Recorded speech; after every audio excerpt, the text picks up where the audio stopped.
Friends, welcome to Delta News. ఆషాఢ మాసాన్ని పురస్కరించుకొని మండల కేంద్రం కొల్లిపరలోని ఆర్య వైశ్య మహిళలు అమ్మవారికి ఆషాఢం సారి సమర్పించారు. శ్రీ కన్యకా పరమేశ్వరి అమ్మవారి సత్రం నుండి బయలుదేరిన మహిళలు తొలుత శవళేశ్వరి అమ్మవారి దేవాలయానికి తరలివెళ్ళి అక్కడ అమ్మవారికి ఆషాఢం సారి సమర్పించారు. అనంతరం మేళ తాళాలతో ఊరేగింపుగా శ్రీదేవి భూదేవి సమేత జనార్దన స్వామి ఆలయానికి చేరుకొని ప్రత్యేక పూజలు నిర్వహించిన అనంతరం అమ్మవారికి ఆషాఢం సారి సమర్పించారు.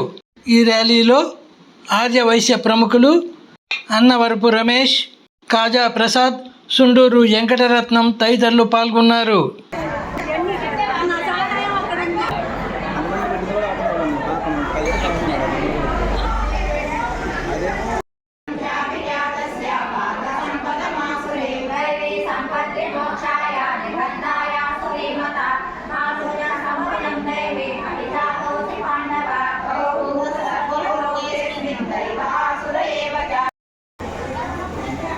विशेष अभिषेक स्नानानां विशेषाप्त्यर्थं नित्य संसेवदानमताय नाना भक्त्यनानां जलपानां ग्रहणानां अत्यन्त आनुकूल्यपाशुफलापाप्त्यर्थं रमेश्वर